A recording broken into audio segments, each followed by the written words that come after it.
Hey guys, I'm Christy Williamson, bringing you the final episode of the first season of Rise. And yes, it's Friday because starting next season on January 11th, we'll be airing on Friday mornings instead of Sundays with rewinds on Friday evenings and more.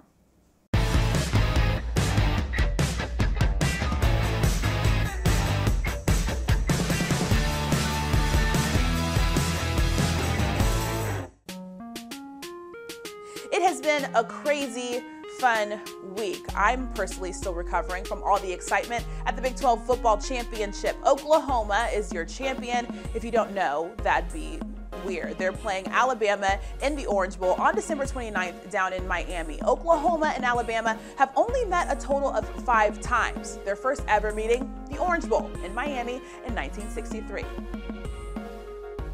That win went to the Clemson Tide in a bowl game that featured 2 top 10 teams, both national title contenders. John F. Kennedy and wife Jacqueline Kennedy were in attendance that year, and the Crimson Tide took their only win in the history of this matchup, 17-0.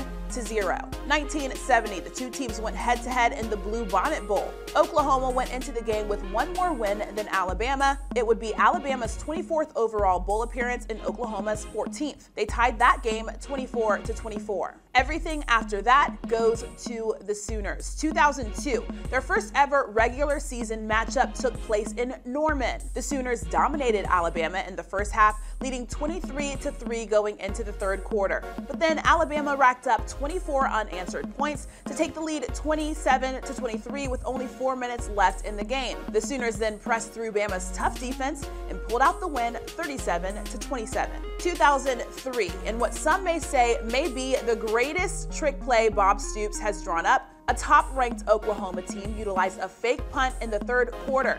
The Sooners were leading 13-10 when punter Blake Ferguson hit Michael Thompson for 22 yards. The next play, quarterback Jason White threw a 47-yard touchdown pass to Brandon Jones. The Sooners would take the win 20-13.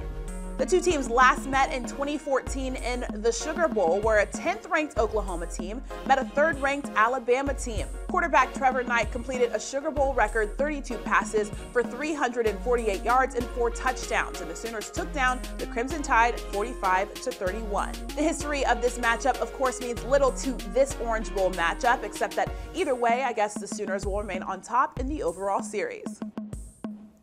Of course, I like to always point out the positives. Here's another positive about Oklahoma's football team that you should already know. Quarterback Kyler Murray is a finalist for the 2018 Heisman. That was announced on Monday. This award has been a goal of Murray's since he was younger. Oklahoma is the only program to produce 4 Heisman finalists in 3 years. That's D.D. Westbrook, Baker Mayfield ×2, and of course, Murray. We asked you guys on Twitter why you thought the Heisman should go back to Norman, and only one person had something logical to say, and that was Nathan K., who said, because he is hands down the #1 dual threat QB in the country. His numbers are record-breaking. Bring back the national championship to Norman, Oklahoma. Baker Mayfield, you guys might remember that guy, is of course a lifetime Heisman voter after winning the honor last season, and he's casting his vote for his former teammate.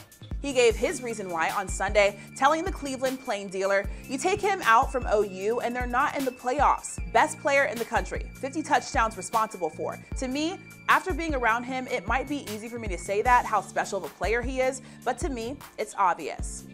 The suspense will be over on Saturday. The actual announcement will probably be around 7:50 p.m. Central on ESPN. The broadcast begins at 7. Now let's move on to some bros and the pros. On Wednesday, the NFL announced the 32 nominees for the Walter Payton Man of the Year award. Former Sooners Kenny Stills and Gerald McCoy were the only 2 former Big 12 football players who made the list, representing the best of the NFL's commitment to philanthropy and community impact.